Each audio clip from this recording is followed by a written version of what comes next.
प्रिय माताओं, बहनों, देवियों, आज श्रावण मास की पावन पूर्णिमा का दिव्य अवसर चल रहा है। यह पूर्णिमा भगवान विष्णु के श्री सत्यनारायण स्वरूप की विशेष पूजा के लिए अत्यंत शुभ और फलदायी मानी जाती है। शास्त्रों में वर्णित है कि जो भी भक्त श्रावण मास की पूर्णिमा को सच्चे मन और श्रद्धा से श्री सत्यनारायण व्रत और कथा करता है, उसकी सभी मनोकामनाएं पूर्ण होती हैं। उसे धन, यश, कीर्ति, संतान, सुख और मोक्ष सभी प्राप्त होते हैं। यह व्रत न केवल संकटों से मुक्ति देता है, बल्कि घर में सुख, शांति और समृद्धि भी लाता है। तो आइए बहनों, सावन पूर्णिमा के इस पावन अवसर पर हम सभी श्रद्धा भाव से प्रभु श्री सत्यनारायण भगवान के चरणों में मन को अर्पित करते हुए आरंभ करते हैं। अथ श्री सत्यनारायण व्रत कथा। बहनों, हिंदू धर्मावलंबियों के बीच सबसे प्रतिष्ठित व्रत कथा के रूप में भगवान विष्णु के सत्य स्वरूप की सत्यनारायण व्रत कथा है। सत्य को नारायण यानी कि विष्णु जी के रूप में पूजना ही सत्यनारायण भगवान की पूजा है। इसका दूसरा अर्थ यह भी है कि संसार में एकमात्र भगवान नारायण ही सत्य है, बाकी सब मोह माया है। धरती लोक पर भगवान श्री हरि विष्णु की पूजा कई रूपों में की जाती है, परंतु इन सभी रूपों में भगवान का सत्यनारायण स्वरूप सबसे ज्यादा पवित्र माना जाता है। सत्यनारायण व्रत कथा के मूल पाठ में लगभग 170 श्लोक उपलब्ध है, जो कि 5 अध्यायों में बंटे हुए हैं। तो मित्रों, हम आपको 5 अध्यायों की कथा विस्तार पूर्वक सुनाते हैं। तो पहले अध्याय की कथा इस प्रकार शुरू होती है। एक समय की बात है, नैमिषारण्य तीर्थ में शौनिकादि अर्षि और अन्य ऋषियों ने श्री सूत जी से पूछा, हे प्रभु, इस कलयुग में वेद विद्या रहित मनुष्यों को प्रभु कृपा किस प्रकार मिल सकती है तथा उनका उद्धार कैसे होगा? हे मुनि श्रेष्ठ, कोई ऐसा पूजन, कोई ऐसा व्रत बताइए जिससे थोड़े समय में ही मनुष्य को पुण्य और मनवांछित फल भी मिल जाए। इस प्रकार की कथा सुनने की हम इच्छा रखते हैं। सर्व शास्त्रों के ज्ञाता श्री सूत जी बोले, हे वैष्णवों, आप सभी ने प्राणियों के हित की बात पूछी है, इसलिए मैं एक ऐसे श्रेष्ठ व्रत के बारे में आप लोगों को अवश्य ही बताऊंगा जिसे स्वयं नारद जी ने प्रभु श्री नारायण जी से पूछा था। आप सब इस अनंत सुख देने वाले व्रत का महात्म्य ध्यान पूर्वक सुनिए। एक समय की बात है, योगीराज नारद जी सर्व प्राणियों के हित की इच्छा रखते हुए अनेकों लोकों में घूमते हुए मृत्युलोक में आ पहुंचे। यहां उन्होंने अनेक योनियों में जन्मे सभी मनुष्यों को अपने कर्मों द्वारा अनेकों दुखों से पीड़ित देखा। उनका दुख देख नारद जी सोचने लगे कि ऐसा कौन सा यत्न किया जाए जिसके करने से निश्चित रूप से मानव के सभी दुखों का अंत हो जाए। इसी विचार पर मंथन करते हुए वह विष्णु लोक में पहुंचे। वहां वह देवों के ईश श्री नारायण की स्तुति करने लगे, जिनके हाथों में शंख, चक्र, गदा और पद्म थे और गले में वरमाला पहने हुए थे। स्तुति करते हुए नारद जी बोले, हे भगवान, आप अनंत शक्ति से संपन्न हैं। आपका आदि तथा अंत नहीं है। निर्गुण स्वरूप सृष्टि के पालन करता आप भक्तों के दुख को दूर करने वाले हैं। आपको मेरा नमन है। नारद जी की स्तुति सुनकर विष्णु भगवान बोले, हे मुनिश्रेष्ठ, आपके मन में क्या बात है? आप किस कार्य के लिए पधारे हैं, उसे निसंकोच होकर कहो।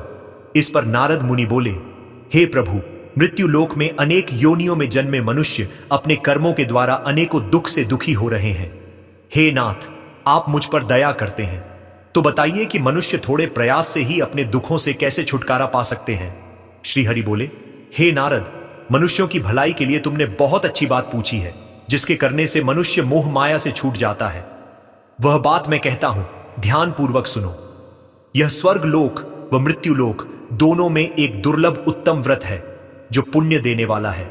आज प्रेमवश होकर मैं उसे तुमसे कहता हूं। मेरे स्वरूप श्री सत्यनारायण भगवान का यह व्रत अच्छी तरह विधान पूर्वक करके मनुष्य धरती लोक में सुख भोग कर अंत समय में मोक्ष को प्राप्त करता है। श्री हरि के वचन सुन नारद जी बोले कि उस व्रत का फल क्या है और उसका विधान क्या है? यह व्रत किसने किया था? सभी कुछ विस्तार से बताएं। नारद जी की बात सुनकर श्री हरि बोले, दुख व शोक को दूर करने वाला यह व्रत सभी स्थानों पर विजय दिलाने वाला है। मानव को भक्ति व श्रद्धा के साथ शाम के समय श्री सत्यनारायण की पूजा धर्मपरायण होकर ब्राह्मणों व बंधुओं के साथ करनी चाहिए। भक्ति भाव से ही नैवेद्य, केले का फल, घी, दूध और गेहूं का आटा 1.25 किलो लें। गेहूं के स्थान पर साठी का आटा भी चाहे तो ले सकते हैं। अब शक्कर तथा गुड़ लेकर वह सभी भक्षण योग्य पदार्थों को मिलाकर भगवान का भोग लगाए। इस तरह से सत्यनारायण भगवान का यह व्रत करने पर मनुष्य की सारी इच्छाएं निश्चित रूप से पूरी होती हैं। इस कलिकाल अर्थात कलियुग में मृत्युलोक में मोक्ष का यही एक सरल उपाय बताया गया है। मित्रों, श्री सत्यनारायण कथा का प्रारंभ भगवान विष्णु और नारद जी के वार्तालाप से होते हुए श्री हरि के सत्यनारायण व्रत एवं पूजन की विधि के वर्णन के साथ राजा उल्कामुख, गरीब लकड़हारा, निर्धन ब्राह्मण, साधु वैश्य, लीलावती, कलावती, धनवान व्यवसायी, राजा तुंगध्वज एवं गोपगणों की कथा तक है। सूत जी बोले, हे ऋषियों, जिसने पहले समय में इस व्रत को किया था उसका इतिहास मैं कहता हूं, आप ध्यान पूर्वक सुनो। रमणीय काशी नामक नगर में कोई अत्यंत निर्धन ब्राह्मण रहता था। भूख और प्यास से व्याकुल होकर वह प्रतिदिन पृथ्वी पर भटकता रहता था। भगवान ने उस दुखी को देखकर वृद्ध का रूप धारण करके उस द्विज से आदर पूर्वक पूछा, हे निर्धन ब्राह्मण, प्रतिदिन अत्यंत दुखी होकर तुम किस लिए पृथ्वी पर भ्रमण करते रहते हो? हे द्विज श्रेष्ठ, यह सब बतलाओ, मैं सुनना चाहता हूं। वो बोला, हे प्रभु, मैं अत्यंत दरिद्र हूं और भिक्षा के लिए ही पृथ्वी पर घूमा करता हूं।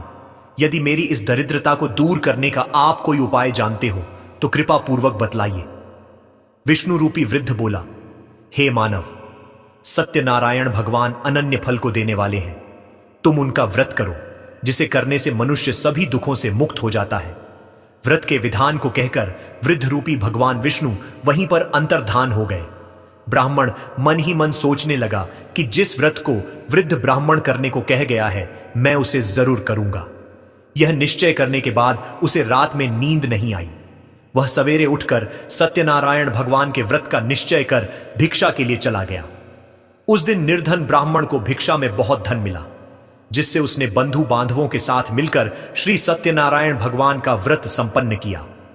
भगवान सत्यनारायण का व्रत संपन्न करने के बाद वह निर्धन ब्राह्मण सभी दुखों से छूट गया और अनेक प्रकार की संपत्तियों से युक्त हो गया। उसी समय से यह ब्राह्मण हर माह इस व्रत को करने लगा।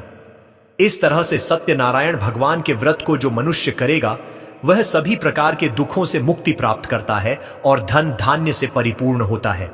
जो मनुष्य इस व्रत को करेगा वह भी सभी दुखों से अवश्य ही मुक्त हो जाएगा। सूत जी बोले कि इस तरह से नारद जी से श्री हरि विष्णु जी का कहा हुआ श्री सत्यनारायण व्रत को मैंने तुमसे कहा। हे विप्रो, मैं अब और क्या कहूं? सभी ऋषिगण बोले, हे मुनिवर, संसार में उस विप्र से सुनकर और किस किस ने इस व्रत को किया, हम सब इस कथा को आगे सुनना चाहते हैं।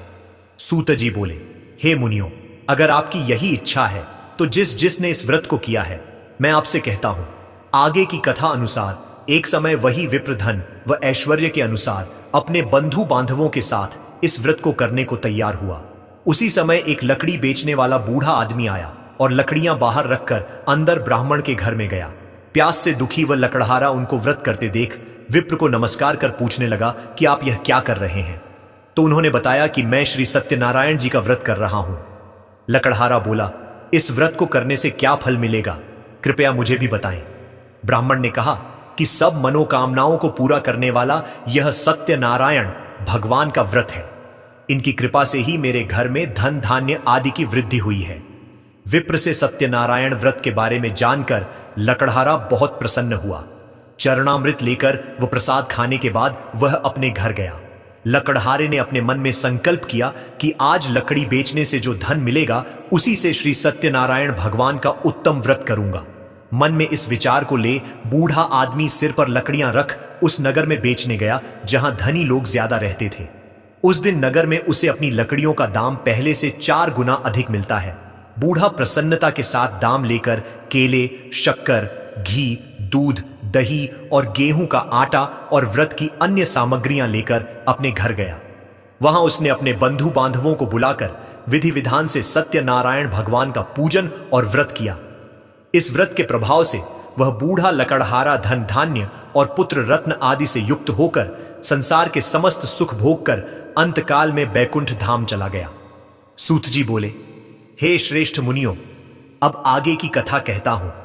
पहले समय में उल्कामुख नाम का एक बुद्धिमान राजा था। प्रतिदिन देव स्थानों पर जाता और निर्धनों को धन देकर उनके कष्ट दूर करता था। उसकी पत्नी कमल के समान मुख वाली तथा सती साध्वी थी। भद्रशिला नदी के तट पर उन दोनों ने श्री सत्यनारायण भगवान का व्रत किया। उसी समय साधु नाम का एक वैश्य आया। उसके पास व्यापार करने के लिए बहुत सा धन भी था।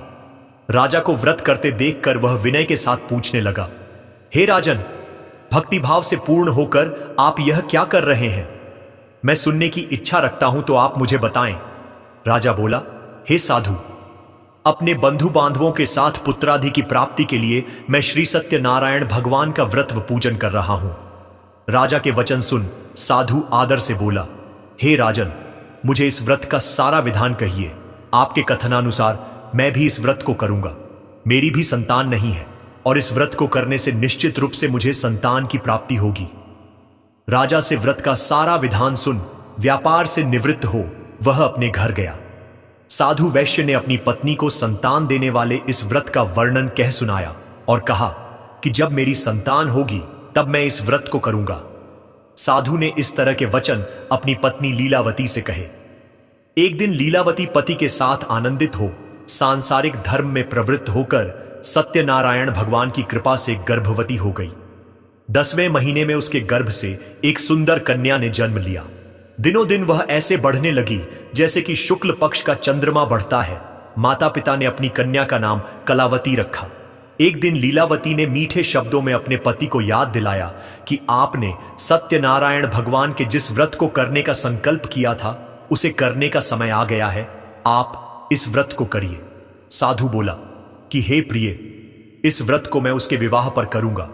इस प्रकार अपनी पत्नी को आश्वासन देकर वह नगर को चला गया। कलावती पिता के घर में रह वृद्ध को प्राप्त हो गई। साधु ने एक बार नगर में अपनी कन्या को सखियों के साथ देखा तो तुरंत ही दूत को बुलाया और कहा कि मेरी कन्या के योग्य वर देख कर आओ। साधु की बात सुनकर दूत कंचन नगर में पहुंचा और वहां देखभाल कर लड़की के सुयोग्य वाणिक पुत्र को ले आया। सुयोग्य लड़के को देख साधु ने बंधु बांधवों को बुलाकर अपनी पुत्री का विवाह कर दिया। लेकिन दुर्भाग्य की बात यह कि साधु ने अभी भी श्री सत्यनारायण भगवान का व्रत नहीं किया। इस पर श्री भगवान क्रोधित हो गए और श्राप दिया कि साधु को अत्यधिक दुख मिले। अपने कार्य में कुशल साधु बनिया जमाई को लेकर समुद्र के पास स्थित होकर रत्नासारपुर नगर में गया। वहां जाकर दामाद ससुर दोनों मिलकर चंद्रकेतु राजा के नगर में व्यापार करने लगे। एक दिन भगवान सत्यनारायण की माया से एक चोर राजा का धन चुराकर भाग रहा था। उसने राजा के सिपाहियों को अपना पीछा करते देख चुराया हुआ धन वहां रख दिया जहां साधु अपने जमाई के साथ ठहरा हुआ था। राजा के सिपाहियों ने साधु वैश्य के पास राजा का धन पड़ा देखा तो वह ससुर जमाई दोनों को बांधकर प्रसन्नता से राजा के पास ले गए और कहा कि उन दोनों चोरों हम पकड़ लाए हैं, आप आगे की कार्यवाही की आज्ञा दें। राजा की आज्ञा से उन दोनों को कठिन कारावास में डाल दिया गया और उनका सारा धन भी उनसे छीन लिया गया। श्री सत्यनारायण भगवान से श्राप से साधु की पत्नी भी बहुत दुखी हुई। घर में जो धन रखा था उसे चोर चुरा ले गए। शारीरिक तथा मानसिक पीड़ा व भूख प्यास से अति दुखी हो अन्न की चिंता में कलावती के ब्राह्मण के घर गई। वहां उसने श्री सत्यनारायण भगवान का व्रत होते देखा, फिर कथा भी सुनी। वह प्रसाद ग्रहण कर वह रात को घर वापस आई। माता के कलावती से पूछा कि हे पुत्री, अब तक तुम कहां थी? तेरे मन में क्या है? कलावती ने अपनी माता से कहा, हे माता, मैंने एक ब्राह्मण के घर में श्री सत्यनारायण भगवान का व्रत देखा है। कन्या के वचन सुन लीलावती भगवान के पूजन की तैयारी करने लगी। लीलावती ने परिवार व बंधुओं सहित सत्यनारायण भगवान का पूजन किया और उनसे वर मांगा कि मेरे पति तथा जमाई शीघ्र घर आ जाएं। साथ ही यह भी प्रार्थना की कि हम सबका अपराध क्षमा करें। श्री सत्यनारायण भगवान इस व्रत से संतुष्ट हो गए और राजा चंद्रकेतु को सपने में दर्शन दे कहा कि हे राजन, तुम उन दोनों वैश्यों को छोड़ दो और तुमने उनका जो धन लिया है उसे वापस कर दो। अगर ऐसा नहीं किया तो मैं तुम्हारा धन, राज्य व संतान सभी को नष्ट कर दूंगा। राजा को यह सब कहकर वह अंतर्धान हो गए। प्रातः काल सभा में राजा ने अपना सपना सुनाया, फिर बोले कि बणिक पुत्रों को कैद से मुक्त कर सभा में लाओ। दोनों ने आते ही राजा को प्रणाम किया। राजा मीठी वाणी में बोला, हे महानुभावों, भाग्यवश ऐसा कठिन दुख तुम्हें प्राप्त हुआ है, लेकिन अब तुम्हें कोई भय नहीं है। ऐसा कह राजा ने उन दोनों को नए वस्त्राभूषण भी पहनाए और जितना धन उनका लिया था उससे दुगुना धन वापस कर दिया। दोनों वैश्य अपने घर को चल दिए। वैश्य ने मंगलाचार कर अपनी यात्रा आरंभ की और अपने नगर की ओर चल दिए। उनके थोड़ी दूर जाने पर एक दंडी वेशधारी श्री सत्यनारायण ने उनसे पूछा, हे साधु, तेरी नाव में क्या है? अभिवाणी वणिक हंसता हुआ बोला, हे दंडी, आप क्यों पूछते हो? क्या धन लेने की इच्छा है? मेरी नाव में तो बेल व पत्ते भरे हुए हैं। वैश्य के कठोर वचन सुन भगवान बोले, तुम्हारा वचन सत्य हो। दंडी ऐसे वचन कह वहां से दूर चले गए। कुछ दूर जाकर समुद्र के किनारे बैठ गए। दंडी के जाने के बाद साधु वैश्य ने नित्य क्रिया के पश्चात नाव को ऊंची उठते देखकर अचंभा माना और नाव में बेल पत्ते आदि देख वह मूर्छित हो जमीन पर गिर पड़ा। मूर्छा खुलने पर वह अत्यंत शोक में डूब गया। तब उसका दामाद बोला कि आप शोक ना मनाएं, यह दंडी का शाप है, इसलिए हमें उनकी शरण में जाना चाहिए, तभी हमारी मनोकामना पूरी होगी। दामाद की बात सुनकर वह दंडी के पास पहुंचा और अत्यंत भक्तिभाव नमस्कार करके बोला, मैंने आपसे जो जो असत्य वचन कहे थे उनके लिए मुझे क्षमा दें। ऐसा कह कहकर महान शोकातुर हो रोने लगा। तब दंडी भगवान बोले, हे वणिक पुत्र, मेरी आज्ञा से बार बार तुम्हें दुख प्राप्त हुआ है, तू मेरी पूजा से विमुख हुआ। साधु बोला, हे भगवान, आपकी माया से ब्रह्मा आदि देवता भी आपके रूप को नहीं जानते, तब मैं अज्ञानी कैसे जान सकता हूं? आप प्रसन्न होइए, अब मैं सामर्थ्य के अनुसार आपकी पूजा करूंगा। मेरी रक्षा करो और पहले के समान नौका में धन भर दो। साधु वैश्य के भक्तिपूर्वक वचन सुनकर भगवान प्रसन्न हो गए और उसकी इच्छानुसार वरदान देकर अंतर्धान हो गए। ससुर जमाई जब नाव पर आए तो नाव धन से भरी हुई थी। फिर वहीं अपने अन्य साथियों के साथ सत्यनारायण भगवान का पूजन कर अपने नगर को चल दिए। जब नगर के नजदीक पहुंचे तो दूत को घर पर खबर करने के लिए भेज दिया। दूत साधु की पत्नी को प्रणाम कर कहता है कि मालिक अपने दामाद सहित नगर के निकट आ गए हैं। दूत की बात सुन साधु की पत्नी लीलावती ने बड़े हर्ष के साथ सत्यनारायण भगवान का पूजन कर अपनी पुत्री कलावती से कहा कि मैं अपने पति के दर्शन को जाती हूं, तू कार्य पूर्ण कर शीघ्र आ जा। माता के ऐसे वचन सुन कलावती जल्दी में प्रसाद छोड़ अपने पति के पास चली गई। प्रसाद की अवज्ञा के कारण श्री सत्यनारायण भगवान रुष्ट हो गए और नाव सहित उसके पति को पानी में डुबो दिया। कलावती अपने पति को वहां ना पाकर रोती हुई जमीन पर गिर गई। नौका को डूबा हुआ देख वह कन्या को रोता देख साधु दुखी होकर बोला कि हे प्रभु, मुझसे तथा मेरे परिवार से जो भूल हुई है उसे क्षमा करें। साधु के दीन वचन सुनकर श्री सत्यनारायण भगवान प्रसन्न हो गए और आकाशवाणी हुई, हे साधु, तेरी कन्या मेरे प्रसाद को छोड़कर आई है, इसलिए उसका पति अदृश्य हो गया है। यदि वह घर जाकर प्रसाद खाकर लौटती है तो इसे इसका पति अवश्य मिलेगा। ऐसी आकाशवाणी सुन कलावती घर पहुंचकर प्रसाद खाती है और फिर आकर अपने पति के दर्शन करती है। उसके बाद साधु अपने बंधु बांधवों सहित श्री सत्यनारायण भगवान का विधि विधान से पूजन करता है। इस लोक का सुख भोग वह अंत में स्वर्ग जाता है। सूत जी बोले, हे ऋषियों, मैं और भी एक कथा सुनाता हूं, उसे भी ध्यानपूर्वक सुनो। प्रजापालन में लीन तुंगध्वज नाम का एक राजा था। उसने भी भगवान का प्रसाद त्याग कर बहुत ही दुख सहन किया। एक बार वन में जाकर वन्य पशुओं को मारकर वह बड़ के पेड़ के नीचे आया। वहां उसने ग्वालों को भक्तिभाव से अपने बंधुओं सहित सत्यनारायण भगवान का पूजन करते देखा। अभिमानवश राजा ने उन्हें देखकर भी पूजा स्थान में नहीं गया और ना ही उसने भगवान को नमस्कार किया। ग्वालों ने राजा को प्रसाद दिया, लेकिन उसने वह प्रसाद नहीं खाया और प्रसाद को वहीं छोड़ वह अपने नगर को चला गया। जब वह नगर में पहुंचा तो वहां सब कुछ तहस नहस हुआ पाया तो वह शीघ्र ही समझ गया कि यह सब भगवान ने ही किया है। वह दोबारा ग्वालों के पास पहुंचा और विधि पूर्वक पूजा करके प्रसाद खाया तो श्री सत्यनारायण भगवान की कृपा से सब कुछ पहले जैसा हो गया। दीर्घ काल तक सुख भोगने के बाद मरणोपरांत उसे स्वर्गलोक की प्राप्ति हुई। जो मनुष्य परम दुर्लभ इस व्रत को करेगा तो भगवान सत्यनारायण की अनुकंपा से उसे धन धान्य की प्राप्ति होगी। निर्धन धनी हो जाता है और भय मुक्त हो जीवन जीता है। संतानहीन मनुष्य को संतान सुख मिलता है और सारे मनोरथ पूर्ण होने पर मानव अंतकाल में बैकुंठ धाम को जाता है। सूत जी बोले, जिन्होंने पहले इस व्रत को किया है, अब उनके दूसरे जन्म की कथा कहता हूं। वृद्ध शतानंद ब्राह्मण ने सुदामा का जन्म लेकर मोक्ष की प्राप्ति की। उल्कामुख नाम का राजा दशरथ होकर बैकुंठ को गए। साधु नाम के वैश्य ने मोरध्वज बनकर अपने पुत्र को आर्य से चीरकर मोक्ष पाया। महाराजा तुंगध्वज जन्मांतर में स्वयंभू मनु हुए और भगवत संबंधी संपूर्ण कार्यों का अनुष्ठान करके वैकुंठ लोक को प्राप्त हुए। जो गोपगण थे वे सब जन्मांतर में व्रजमंडल में निवास करने वाले गोप हुए और सभी राक्षसों का संहार करके उन्होंने भी भगवान का शाश्वत धाम गोलोक प्राप्त किया। इस प्रकार श्री स्कंद पुराण के अंतर्गत रेवा खंड में श्री सत्यनारायण व्रत कथा का यह 5वां अध्याय पूर्ण हुआ। तो बोलिए भक्तों, श्री मन नारायण नारायण हरि हरि, श्री मन नारायण नारायण हरि हरि।